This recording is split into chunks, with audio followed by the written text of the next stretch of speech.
continent. I'm Eric Campbell in Ghana. This West African coastline is where millions of people were shipped out as slaves to the Americas. Well, it's 200 years since Britain abolished its slave trade, but the impact has never ended. Now, thousands of descendants of those Africans sent out in chains are coming home to the land of their ancestors.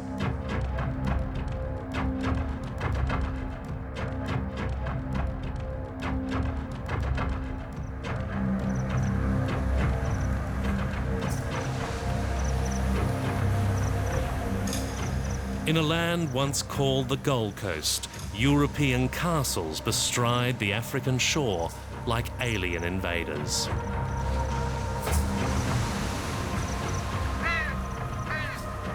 They were built as early as the 15th century and used by Portuguese, Dutchmen, Danes and Britons to imprison and ship out slaves. Today, they're memorials to a trade that shamed humanity.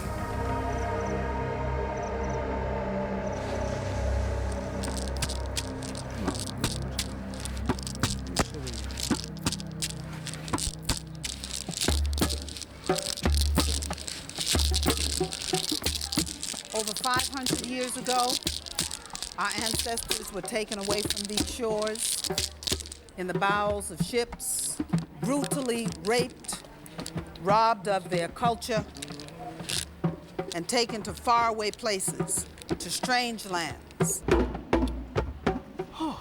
Vienna Robinson is part of a black diaspora that's come back. You are what we have been waiting for. Even adopting African dress and names. This former New York travel agent now calls herself Sister Imakus Njinga. We are no longer coons and niggers. We are proud African people who are here where we're supposed to be. We make no apologies to anyone for what we are doing or how we are doing it. We stand proud as African people.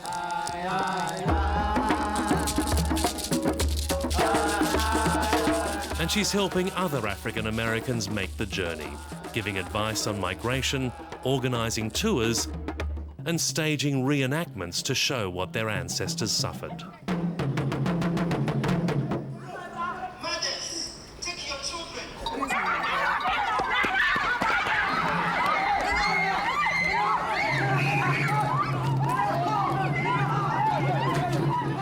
Europeans kidnapped or bought slaves across West Africa.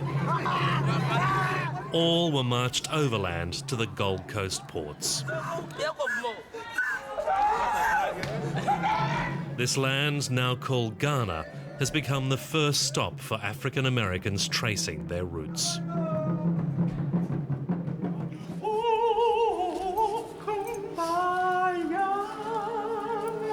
They can visit the very dungeons where slaves were crammed in like cattle before being shipped to the Americas. We come to give homage to our grandmothers and great-grandmothers who were forced to pick cotton in the hot sun, who were forced to bear babies by men that they did not know, nor did they care to know. Hallelujah. Oh, yes. Who spent 3 or 4 months at a time. The experience of coming to Cape Coast, the largest of Ghana's slave ports, brings out raw and long-suppressed emotions. For too long, we were not even considered human. We built this world.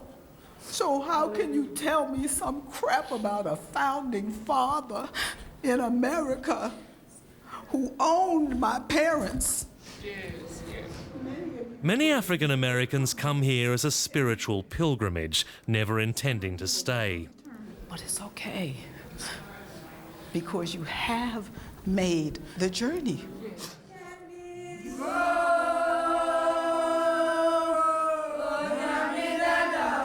Thousands do stay, transformed by an experience that changes their lives. When I went into the castle dungeons, I knew when I came out that I would never be the same person again. It was emotional. I remember crying and hearing people screaming and seeing all of these women, people laying all over the ground, sick, crying, and I was in that. And then it was as though I could feel all of these hands, people touching me, embracing me, you know, telling me not to cry, you know, that it was all right, that everything was going to be fine. Sister Imakus was one of the first to make the move. But for the most part. In 1990, she and her cab driver husband, Nana Ababio, set up a hotel near Cape Coast, leaving their urban jungle for good. It was a treat to get together to go to the beach, but now I find myself at the beach every day, so there's a vast contrast. Still the Atlantic. Still the Atlantic. Yeah, right?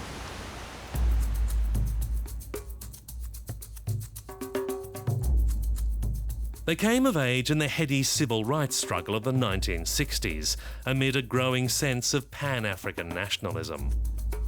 Their children thought they were crazy. Well, they were angry for a long time. That hurt.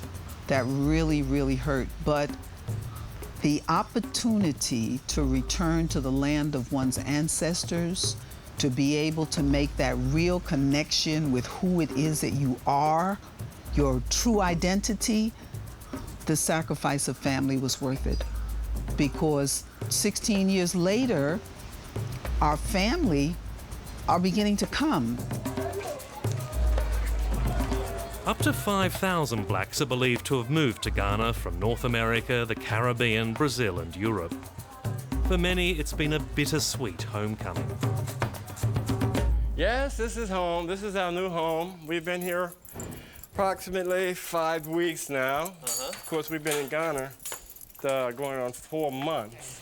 And this is where we plan to have our entertainment room, which in... Dr. Adwoa Asatiwa left a university professorship to move to Cape Coast with her husband, Kwaku. We decided to relocate. As expected, they found they can live in relative luxury on their savings. So if you're going to retire, this is a better option than going to Florida? Or... Oh, absolutely. Well, Florida, if you go to Florida, you have to start with $1 million up front, and that's not going to buy you too much in Florida.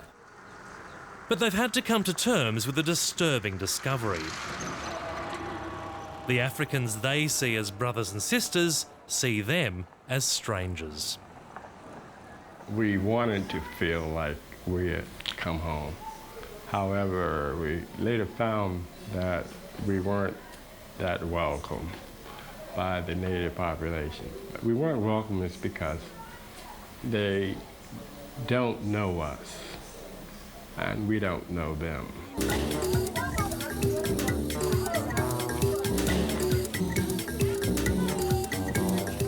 It takes just a short visit to the local market to see the gulf of 500 years of separation. I don't want smoke, I want fresh. Most locals don't even regard them as fellow blacks. You have Gruba, I want Gruba. You have... They call them a Bruni, meaning whites. How much you gonna charge me? And don't charge me old Bruni prices. Beanie. If you charge me old Bruni, I don't buy.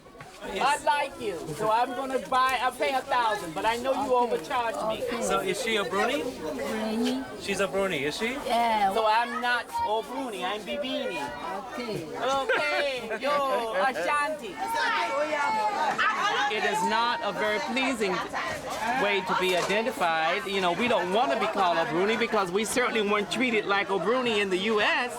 By any stretch of the imagination. We were treated as African people. So that is a challenge. She's also found that people have little sympathy for them as descendants of slaves.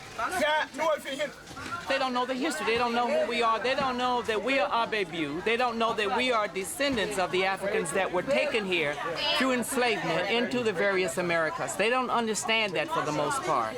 But our task and our challenge is to bring this information back to our brothers and sisters here. Dr. Adwoa wants to learn from Ghanaians, but also teach them how to do things properly, beginning with basic hygiene. Now you notice too that they have open sewers. Yeah. Now that is definitely a health hazard. And many times you will find that people will be eating and selling food and right under